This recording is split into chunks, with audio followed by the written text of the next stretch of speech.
Cameraman চাষ করছে নাকি? হাই, বটির দাঁড় কমে গেল নাকি? বটির দাঁড় কমে গেছে। রানু তুমি যাও, আমি মাছ কাটতে কাটতেই তুমি ওই ঝিঙ্গে আর আলু আনে কাটো, আর আমি মাছটা কাটিয়ে দিয়ে নিয়ে এসে দেন তাড়াতাড়ি এই দেবে না, সকাল সকাল এই দেবে না, রাঁধতে দিলে সবাই সকাল সকাল খাতে পারবে না। আর এখন যা গরম পড়েছে মানে হাই, মানে দুপুর হতে আর টিকা যায় না এই গরম। ওই তো দাঁড়াচ্ছে না, চলে যাও। সকাল করলেই ভালো হবে।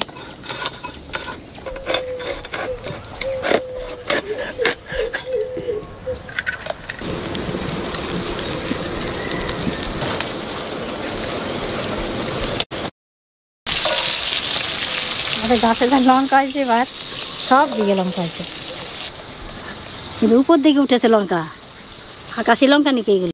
হ্যালো ফ্রেন্ডস, আমি দীপা, তোমরা দেখছো দীপাস ব্লগ। তো আবার এসে গেছি নতুন একটা ভিডিও নিয়ে। তো আজকের ভিডিওতে আমি তোমাদের সাথে শেয়ার করব বাংলা ইউটিউব কমিউনিটির কিছু বিশেষ বিশেষ রান্নার চ্যানেল নিয়ে, যারা গ্রাম বাংলার প্রকৃতির মাঝখানে কিন্তু ভিডিও বানিয়ে তাদের নিজের পরিচিতি গড়েছে। শুধু কি নিজের পরিচিতি গড়েছে তা কিন্তু নয়, লক্ষ লক্ষ টাকা সেখান থেকে উপার্জনও করছে।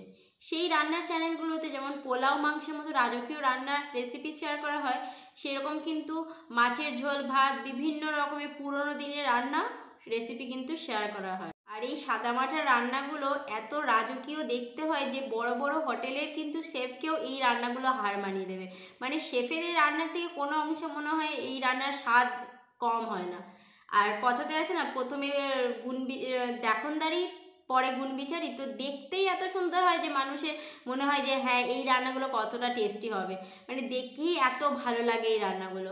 আর যারা নতুন নতুন রান্না শিখছে তাদের কাছে এই চ্যানেলগুলো তো প্রচুরই উপকারে আসে, কারণ নতুন যারা রান্না শিখছে তারা হয়তো কিছুই জানে না, কিন্তু কোন রান্না কিভাবে করতে হয় অতি সাধারণ মানে নর্মাল জীবনে যেগুলো আমরা খাই সেই রান্নাগুলোও যেমন শিখি। আবার আমাদের এই ব্যস্ততম লাইফে যেই রান্নাগুলো আমাদের হয়তো করতে সময়ই পাই না, বা যেমন কচুরলতি, বিভিন্ন ধরনের শাক করা খাওয়ার তো দূরে কথা, তার আগে যে বাচ্চা কাটা এই ব্যাপারগুলো হয় সেগুলোও তো আমরা ভুলে যেতে বসেছি। তো সেইগুলোও কিন্তু আমরা এই রান্নার চ্যানেলগুলো থেকে শিখতে পারি। সত্যি কথা বলতে এই সমস্ত রান্নার চ্যানেলগুলো আমাদের কাছে একটা অ্যাসেট কিন্তু।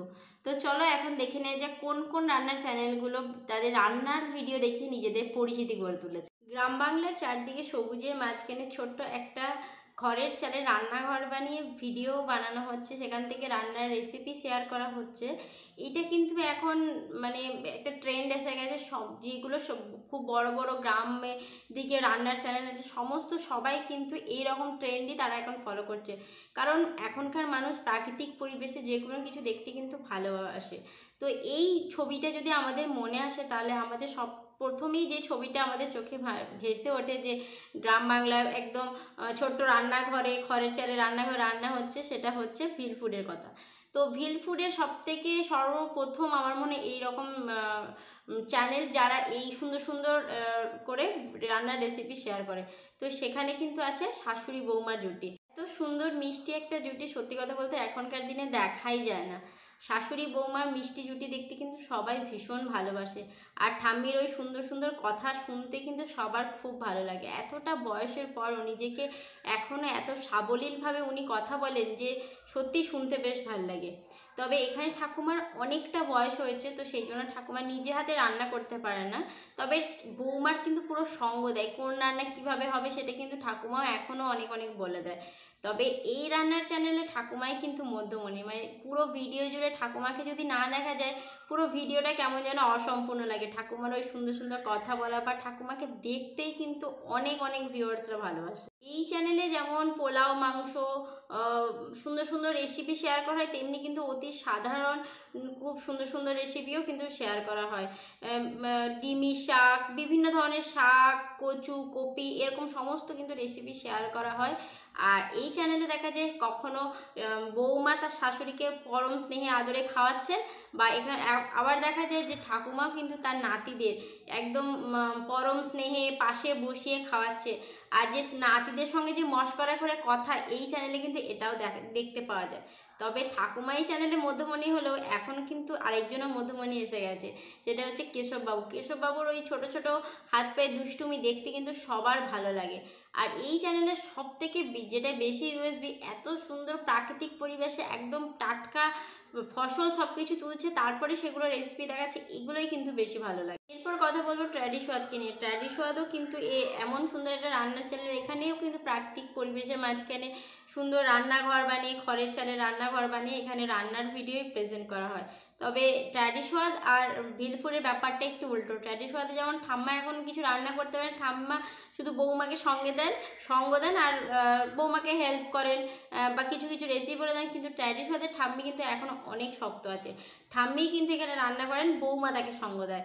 আর এখানে ঠাম্মির ভিলফুডে যেমন ঠাম্মির কথা শুনতে ভীষণ ভালো লাগে, এখানে ট্র্যাডিশোয়াদের ঠাম্মার কথা শুনতে কিন্তু ভীষণ ভালো লাগে। এখানেও কিন্তু ঠাম্মি পুরো চ্যানেলের মধ্যমণি, মানে ঠাম্মিকে না দেখতে পেলে ভাল লাগে না। কিছুদিন আগেও অবধি আমরা ঠাম্মিকে একটা অন্য রূপে দেখতাম, কিন্তু 2023-এর শেষের দিকে একদম ঠাম্মির রূপ পুরো বদলে গেল। কারণ সবাই আমরা জানি একদম শেষের দিকে ট্র্যাডিশোয়াদ পুরো ফ্যামিলি তাদের দাদুকে হারায়। তো সেই জন্য কিন্তু ঠাকুমা তাতে এতটুকু কিন্তু মনের জোর হারায়নি, একদম নিজেকে শক্ত করে, হয়তো কিছুদিন সবাই নিজেদের মতো করে একটুখানি বিরতি নিয়েছিল, তারপরে কিন্তু ঠাকুমা একদম সুন্দরভাবে পুরো চ্যানেলটাকে ধরে রেখেছে। এত সুন্দর ভিডিও বানাচ্ছে, সমস্ত চ্যানেলগুলো যেমন সুন্দর সুন্দর রান্নার ভিডিও আমাদেরকে উপহার দেয়, তেমনি সুন্দর সুন্দর কিন্তু এদের ফ্যামিলি বন্ডিংগুলো।